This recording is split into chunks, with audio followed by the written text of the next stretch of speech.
Now comes the hard part. After cruising to re-election, Mayor de Blasio now must answer for all the promises HES made to resolve what have so far been frustratingly unsolvable problems. From moving toward closing Rikers Island to reforming the city's notoriously crazy property tax system, the mayor has put a lot of pressure on his second term. Most of these promises are ambitious, broad-sweeping goals that require overcoming a multitude of obstacles that would bedevil a skilled player of three-dimensional chess. Some of these promises are holdovers from the first term, including his failed effort to reverse a rising tide of homeless that's left a record number in city shelters. And parsing how the mayor intends to do all this is made more difficult by the abstract nature of his plans, most of which are vague on details and set the finish line years after HES term limited out of City Hall. We've got to become a better city. We've got to do it soon. We've got to do it fast, the mayor told a cheering crowd of supporters at the Brooklyn Museum. You've seen some important changes in the last 4 years, but you ain't seen nothing yet. David Wexler for New York Daily News. We are only just getting started, he added, before exiting the stage to the It's Only the Beginning chorus to a Chicago song. A look at 3 key promises makes clear time and numbers are not on his side if he hopes to accomplish everything HES promised. Rikers Island shuffle. Pressured to close Rikers, the mayor has agreed that it will happen, 6 years after HES gone from City Hall. Meanwhile, HES vowed to drop the population 26% from its current 9,500 to 7,000 by 2022. And even that is far from the number he says he needs to actually close Rikers, 5,000 inmates. To make that goal, he'd have to greatly expand the current 2,300 capacity of the borough jails. HE's received some support from elected officials to do that in Queens, but how that will play in the other boroughs remains to be seen. A key element of his plan is to divert the mentally disabled to supervised release instead of jail at a rate of 297 per year. That's a tiny percentage of the 4,000-plus Rikers inmates who currently fall into that category.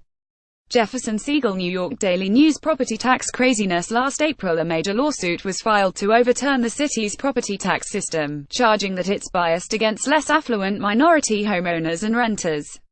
The mayor, who had ignored the issue for 4 years, moved to toss the suit, but also promised to tackle the very complicated issue after Election Day via legislation. So far HES said almost nothing about what that legislation would look like. During a breakfast speech to the city's real estate big shots Monday, de Blasio offered no specifics other than, "Well, gather all the stakeholders." He then quickly diminished expectations, warning it's going to be a massive undertaking that will take 1 or 2 years to resolve. Homeless tsunami. During the 2013 election, de Blasio promised to get homeless families and individuals out of decrepit private cluster site apartments and commercial hotels and into permanent housing. After he became mayor, the use of cluster sites and hotels rose and the homeless census hit a record 60,000. Joe Marino for New York Daily News. His new plan again promises to get out of cluster sites and hotels. Now, however, he plans to build 90 new shelters. How that plays out remains to be seen. Since communities where shelters have been proposed resisted, noting that they already have their fair share of homeless beds. Subway held. De Blasio has repeatedly reminded New Yorkers that the state-controlled Metropolitan Transportation Authority runs the city's delay-plagued subways, not the city. Nevertheless, HES proposed increasing the city's income tax for the ultra-wealthy city residents to fund subway upgrades and subsidize fares for lower-income commuters. He says that will generate $800 million annually, but because all taxes require state approval, he needs Albany to make it happen. That is about as likely as a morning commute without delay. Gov. Cuomo and State Senate Majority Leader John Flanagan have both said the idea is DOA. It's important to note that this is his third tax-theric proposal, one to fund universal PREC, the other two to pay for affordable housing. Both died in Albany schools during the 2013 election. De Blasio promised all city third graders would be reading at grade level within 10 years. But if city students' scores continue on their current trajectory, de Blasio won't reach that goal until 2031. De Blasio also promised in 2013 to overhaul admissions to the city's elite public high schools, saying the high-stakes admissions tests should no longer be the only factor in the selection process.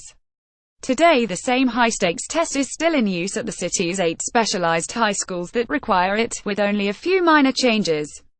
With Ben Chapman.